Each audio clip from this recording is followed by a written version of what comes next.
Bismillahirrahmanirrahim. Assalamualaikum warahmatullahi wabarakatuh. Salam sejahtera, salam pendidikan gemilang dan terbilang. Jadi Alhamdulillah hari ini saya akan membincangkan berkenaan dengan satu tajuk yang boleh dikatakan sangat penting, iaitu berkenaan dengan PDPR berkesan guru. Bagaimana cara PDPR berkesan guru ini akan dapat menarik minat murid. Memandangkan 80% PDPR dijalankan secara online ataupun sekarang ni banyak guru-guru yang membuat ini. Jadi guru yang mengajar perlu menukar teknik pengajaran yang bersesuaian mengikut kaedah yang lebih berkesan. Bersama-sama ini saya kongsikan kepada guru-guru beberapa teknik dan tips yang boleh digunakan supaya pelajar dapat menumpukan perhatian yang penuh dalam kelas virtual yang dijalankan oleh guru-guru.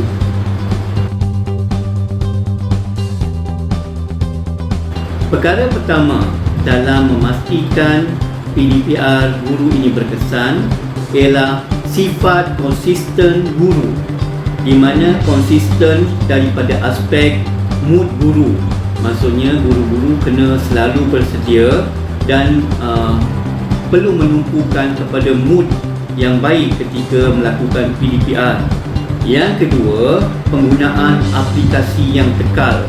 Jadi maksudnya guru jangan berubah-ubah setiap kali hendak melaksanakan PDPR.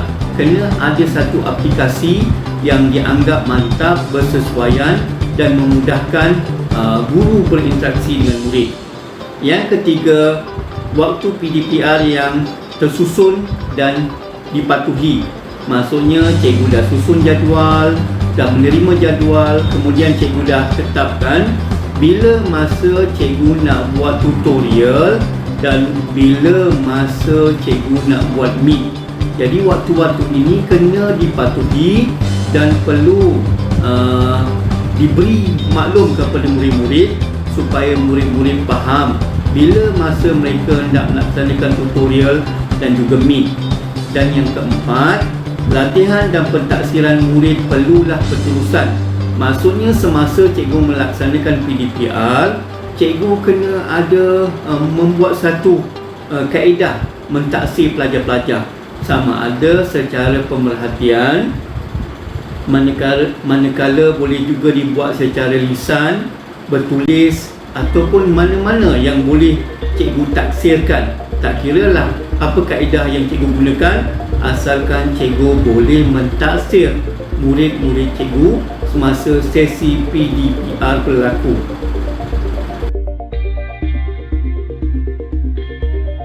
Yang kedua, cikgu kena melakukan pembelajaran secara dua hala, iaitu guru menggunakan pendekatan yang berlainan seperti perbincangan ataupun kaedah induktif. Interaksi yang berlaku di dalam sesi meet bertukar menjadi dua hala. Yang pertama, aktiviti pengajaran dan pembelajaran mestilah bercorak aktif.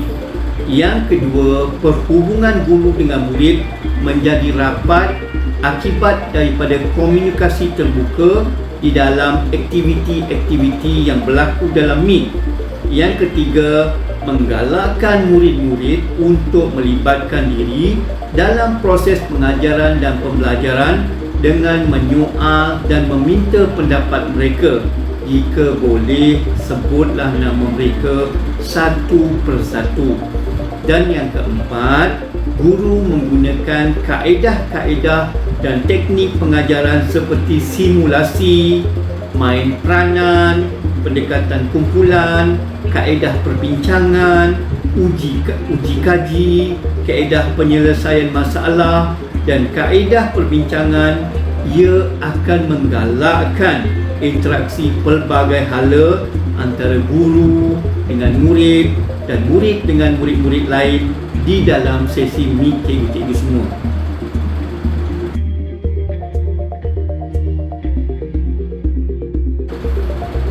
Seterusnya, untuk memastikan PDPR cikgu lebih berkesan, kemahiran digital perlulah dikutip oleh cikgu-cikgu daripada mana-mana ilmu-ilmu yang boleh diperolehi pada ketika ini.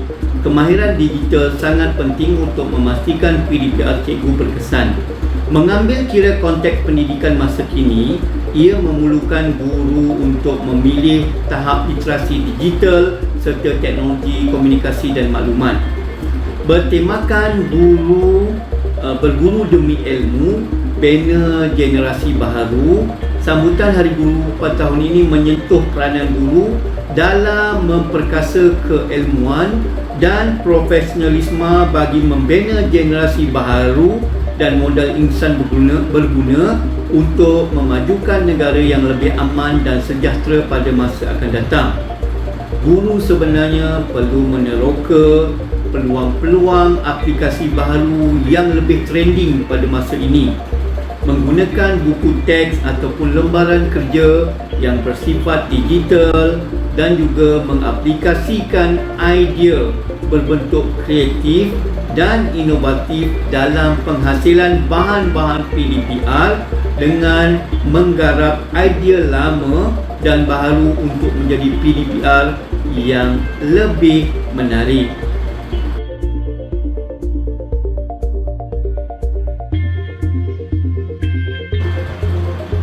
Selain mood di dalam talian, guru-guru juga boleh melaksanakan PDPR mood luar talian.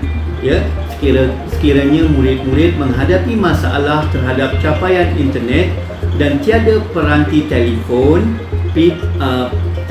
pintar, peranan guru untuk memastikan PDPR masih boleh diteruskan.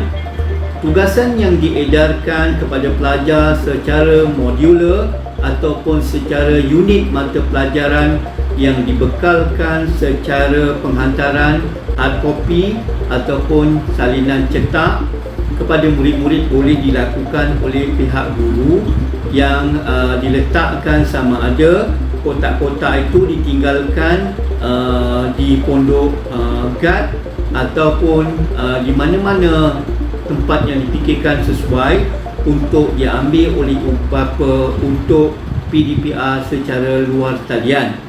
Di samping itu, PDPR juga boleh dilaksanakan dengan menggunakan pengajaran melalui Didik TV, KPM, dengan memastikan penggunaan program ataupun penjaduan rancangan yang ada dalam jadual Didik TV dimanfaatkan mengikut masa tertentu yang telah dijadualkan. Jadi maksudnya cikgu-cikgu boleh bekalkan jadual-jadual yang berkaitan dengan Didik TV kepada pelajar-pelajar untuk pelajar-pelajar melaksanakan PDPR di luar talian. Sebenarnya banyak lagi cara-cara yang boleh difikirkan bagaimana sekiranya mood dalam talian tidak dapat dilaksanakan tetapi masih boleh dilakukan mood di luar talian.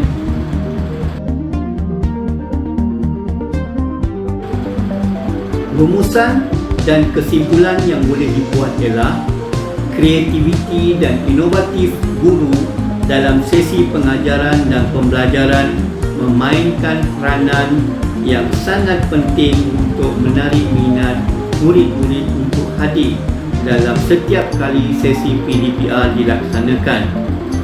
Bahan yang dihasilkan oleh guru-guru mestilah bermakna, mestilah mudah dicapai dan juga tidak terlalu lama. Dan guru-guru perlulah membina hubungan yang baik dengan murid-murid kerana hubungan yang baik dengan murid-murid adalah kunci pada kejayaan PDPR yang akan cikgu laksanakan.